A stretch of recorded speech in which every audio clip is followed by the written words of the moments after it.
ప్రతి ఇంటి ముంగిళ్లలో అందించిన సంక్షేమ ఫలాలే సంక్షేమ ప్రదాత అయిన జగన్మోహన్ రెడ్డిని మళ్లీ ముఖ్యమంత్రిగా చేసుకుంటామని ప్రజల నుంచి అపూర్వ స్పందన లభించడం హర్షణీయమని ఎమ్మెల్యే భూమన కరుణాకర్ రెడ్డి హర్షం వ్యక్తం చేశారు.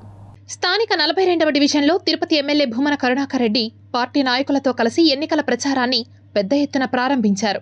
ప్రతి ఇంటి వద్ద ఆడపడుచులు సంతోషంగా కర్పూర హారతులతో నీరాజనాలు పలికారు. వాడవాడలా వైకాపా జెండా రెపరెపలాడుతోందని, ప్రజలకు అందిన సంక్షేమ పథకాలే తమ గెలుపుకు బాటలు వేస్తున్నాయని భూమన కరుణాకర్ రెడ్డి తెలిపారు.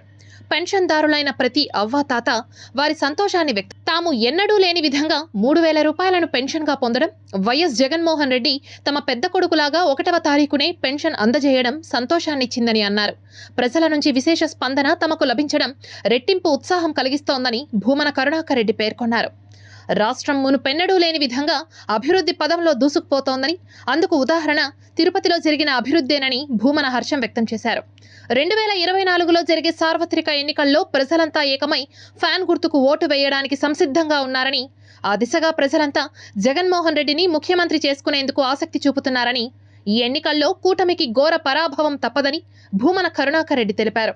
2024 సార్వత్రిక ఎన్నికల్లో వైకాపా విజయ దుందుబి మోగించడం తథ్యమని అన్నారు.